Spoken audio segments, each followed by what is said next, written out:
وسلم علی رسولہ الکریم اما بعد فاعوذ باللہ من الشیطان الرجیم بسم اللہ الرحمن الرحیم وَلَقَدْ نَصَرَكُمُ اللَّهُ بِبَدْرٍ وَأَنْتُمْ أَذِلَّةٌ صدق اللہ مولانا العظیم وصدق رسولہ النبی الکریم الصلاۃ والسلام علیک یا رسول اللہ وعلی آلک وصحبہ یا رحمۃ للعالمین۔ انتہائی واجب الاحترام قابل تکریم معزز و محترم و مکرم حاضرین و سامعین، 17 رمضان المبارک کو ایک عظیم الشان معرکہ جو کہ اسلام اور کفر کے درمیان برپا ہوا، جس پر آج بھی دنیا حیران ہے، جس کو جنگ بدر کے نام سے یاد کیا جاتا ہے۔ جنگ بدر میں کفار مکہ پوری تیاری کے ساتھ آئے کہ یہ جو چند نفوس قدسیہ ہیں ان کو ہم ختم کر دیں گے تو اسلام ختم ہو جائے گا۔ ان کے نزدیک یہی تھا کہ جنگ بدر میں، اور ان کو یہ یقین تھا کیونکہ 1000 کی تعداد تھی ان کی، مسلمانوں کی اتنی تعداد نہیں تھی، 313 بندے تھے سارے، اور ان کے پاس اسلحہ بھی کوئی نہیں تھا، وہ اسلحہ سے لیس تھے، ان کے پاس جنگی ساز و سامان تھا، خرد و نوش کا سامان تھا، اور یہ چونکہ رمضان المبارک میں معرکہ ہوا، یہ روزے سے تھے۔ اس دن حضور نبی کریم نے ایک دعا کی کہ یا الہ العالمین، اگر یہ چھوٹا سا گروہ یہ مغلوب ہو گیا اور کفر غالب آ گیا تو دنیا میں تیری عبادت نہیں کی جائے گی۔ گویا کہ وہ معرکہ بہت ضروری تھا۔ اس لیے علماء کرام فرماتے ہیں کہ ابتدائے اسلام میں ان لوگوں نے جنہوں نے اپنی جانوں کے نذرانے پیش کیے اور اسلام ہم تک پہنچا۔ جنگ بدر میں جن لوگوں نے شہادتیں حاصل کی ہیں، اگر وہ اپنی جانیں نہ پیش کرتے تو ہم تک اسلام نہ پہنچتا۔ یہ کفر اور اسلام کا پہلا معرکہ تھا، اور کفر پوری تیاری کے ساتھ آیا تھا کہ اسلام کو ختم کر دینا ہے، اور ان کی تیاری بھرپور تھی۔ سارے وہ قبائل اکٹھے ہو کے اپنی ساری طاقت کو اکٹھا کر کے تو ایک فیصلہ کن حملہ کرنا چاہتے تھے وہ، لیکن اگر اللہ رب العالمین مسلمانوں کی مدد نہ فرماتا، رب العالمین نے قرآن مجید میں یہ جو آیا مبارکہ میں نے پڑھی ہے، اس میں تھوڑا سا اشارہ ہے لیکن سارا مضمون دائیں اور بائیں رب العالمین نے سارا تفصیل کے ساتھ بیان کیا کہ وَلَقَدْ نَصَرَكُمُ اللَّهُ بِبَدْرٍ وَأَنْتُمْ أَذِلَّةٌ۔ مدینہ منورہ سے جو 80 میل کے فاصلے پر ایک میدان تھا، جس میدان میں ایک کنواں تھا، کنویں کا نام تھا بدر۔ یہ ایک بدر نامی بندے کا کنواں تھا، اس بندے کی وجہ سے کنویں کا نام بدر پڑا، اور کنویں کی وجہ سے اس میدان کا نام جو ہے یہ بدر پڑ گیا۔ اب وہاں پر بستی بن چکی ہے، اس وقت وہ ایک چٹیل میدان ہی تھا۔ 2 ہجری بروز جمعہ 17 رمضان المبارک کو کفار کی تعداد 1000، مسلمان تقریباً 313 تھے کہ یہ واقعہ ہوا۔ یہ وہی میدان ہے جس میں باپ کو بیٹے سے اور بھائی کو بھائی سے لڑتے دیکھا۔ اب جو مکے سے لوگ آئے تھے نا جنگ لڑنے، ان کے رشتہ دار ہی تو مکہ چھوڑ کے ہجرت کر کے مدینے آئے تھے جن سے انہوں نے جنگ لڑنی تھی۔ وہ انہی کے خاندان کے تھے، انہی کے قبیلے کے تھے، اور کوئی کسی قسم کا لڑائی جھگڑا بھی نہیں تھا دنیاوی، صرف ایمان اور کفر کی جنگ تھی۔ وہ تھے ایک دوسرے کے رشتہ دار۔ تو یہ وہ واحد جنگ ہے کہ جس میں بھائی کو بھائی سے لڑتے دیکھا۔ یہی میدان ہے جس کا ابو بکر صدیق رضی اللہ تعالیٰ عنہ کے بیٹے نے مسلمان ہونے کے بعد تذکرہ کیا تھا کہ آپ بدر میں میری تلوار کی زد میں 3 بار آئے، مگر میں نے باپ سمجھ کر چھوڑ دیا۔ فرمایا اگر تو ایک بار بھی میری تلوار کی زد میں آ جاتا تو میں بیٹا سمجھ کر تمہیں نہ چھوڑتا، بلکہ مصطفیٰ کریم صلی اللہ علیہ وآلہ وسلم کا دشمن سمجھ کر تیرے ٹکڑے کر دیتا۔ یہ وہی میدان ہے جس میں ایک ہی برادری کی 2 جماعتیں، ایک ہی قبیلے کے 2 گروہ دست و گریباں ہوئے، ایک کفر و شرک کے اندھیروں میں غرق تھا تو دوسرا توحید و رسالت کے اجالوں میں مست تھا، ایک گمراہی میں ڈوبا ہوا، دوسرا ہدایت کے نور سے سرشار، ایک شمع توحید کو بجھانے والا، دوسرا شمع توحید جلانے والا، ایک ناموس رسالت پہ حملہ کرنے والا، دوسرا ناموس رسالت کا تحفظ کرنے والا، ایک سامان والا، دوسرا ایمان والا، ایک شیطان والا، دوسرا رحمان والا۔ ادھر ابو جہل و ولید تھے، ادھر حمزہ و علی تھے، ادھر عتبہ و امیہ تھے، ادھر صدیق و فاروق تھے، برادری بھی ایک، خاندان بھی ایک، لیکن مقصد ایک نہ تھا۔ وہ شیطان کو خوش کرنے والے تھے، یہ رحمان کو خوش کرنے والے تھے۔ وہ نفس کی آگ بجھانے والے تھے، یہ جہنم کی آگ بجھانے والے تھے۔ بتانا یہ تھا کہ دین کی حفاظت کے لیے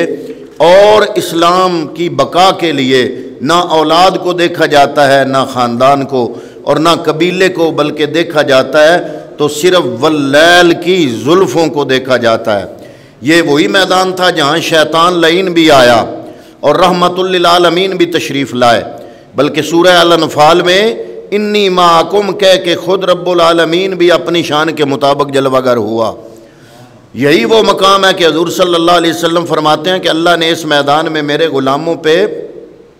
جاتی ڈالی، یعنی خصوصی توجہ فرمائی اور فرمایا اے ملو ما شئتم، بخاری شریف ہے جلد نمبر 1 صفحہ نمبر 433، اے ملو ما شئتم، آج کے بعد جو چاہو تم کرو، تمہیں کوئی عمل نقصان نہیں پہنچا سکتا۔ جن لوگوں نے بدر کے میدان میں حصہ لیا تھا نا، ان کی شان صحابہ کرام میں بھی بڑی ممتاز تھی۔ بعد میں بھی صحابہ کرام ان لوگوں کا بڑا ادب کرتے تھے، ان کو بدری صحابہ کہتے تھے کہ یہ وہ ہیں جنہوں نے بدر میں اپنی جان قربان کرنے کے لیے جو ہے وہ بدر میں شرکت کی تھی، لیکن بچ گئے اور اللہ رب العالمین نے ان کو جو ہے وہ غازی بنایا۔ تو یہ وہ جنگ ہے جو مسلمانوں نے اپنی قوت ایمانی کے ساتھ لڑی، کیونکہ ان کے پاس نہ تلواریں تھیں، نہ گھوڑے تھے، نہ زریں تھیں، بالکل کسی کے پاس کوئی ڈنڈا ہے، کوئی چھڑی ہے، کسی کے پاس 6 تلواریں تھیں ساری، مقابلے میں 1000 بندہ تھا اور ان کے پاس ہزاروں تلواریں تھیں، اور باقی بھی جنگی اسلحہ سے وہ لیس تھا، لیکن ان کے پاس کچھ بھی نہیں تھا۔ انہوں نے اگر لڑی ہے تو یہ اپنے ایمان کی طاقت سے لڑی ہے۔ حضور نبی رحمت صلی اللہ تعالیٰ علیہ وسلم کی معیت ضرور ساتھ تھی، لیکن یہ اللہ رب العالمین کا قانون ہے کہ رب العالمین جو بھی کام کرتا ہے وہ ہمیں اسباب کی دنیا میں اسباب کے ذریعے کرتا ہے۔ بارش رب برساتا ہے لیکن بادل ضرور بھیجتا ہے۔ H2O کا خالق وہی ہے پانی کا، لیکن اس نے ایک ترتیب بنا دی ہے کہ پانی ایسے بنانا ہے، تو ہر کام میں وہ کرامت یا معجزہ یا قدرت نہیں دکھاتا۔ وہ کبھی کبھار ہوتا ہے کہ بن باپ کے عیسیٰ روح اللہ کو پیدا کر دے، وہ ایک آدھا واقعہ ہوتا ہے، لیکن رب العالمین نے پوری یہ جو کائنات چلائی ہے یہ اسباب کے ذریعے سے چلائی ہے۔ اگر رب العالمین چاہتا تو قدرتی طور پر کافروں کے دل میں حضور نبی کریم کی محبت اور اسلام کی محبت ڈال دیتا، لیکن پھر وہ جنت اور جہنم کا جو اللہ رب العالمین نے وہ انداز اپنایا ہے کہ جو مانے گا وہ جنت میں جائے گا، وہ پھر جنت جو ہے وہ لا یا نہیں ہو جاتی ہے۔ تو اس لیے رب العالمین نے اسباب کی اس دنیا میں محبوب کو فتح بھی دینی تھی، تو ایویں نہیں اسباب کے ذریعے۔ اس لیے صحابہ کہتے ہیں کہ جب ہم تلوار اٹھاتے تھے نا تو پھر محسوس ہوتا تھا کہ کوئی اور بھی جنگ لڑ رہا ہے، لیکن ہم تلوار نہ اٹھاتے، ہم بہادری کا حوصلے کا مظاہرہ نہ کرتے تو پھر رب بھی مدد نہ کرتا۔ رب العالمین انہی کی مدد کرتا ہے جو میدان میں نکلتے ہیں۔ تو اللہ تعالیٰ فتح دینا چاہتا تھا اسباب کے ذریعے۔ ویسے رب قدرت سے بھی ان کو ویسے کوئی آسمان سے آگ بھیجتا ہے، جیسے ابابیلوں کے ذریعے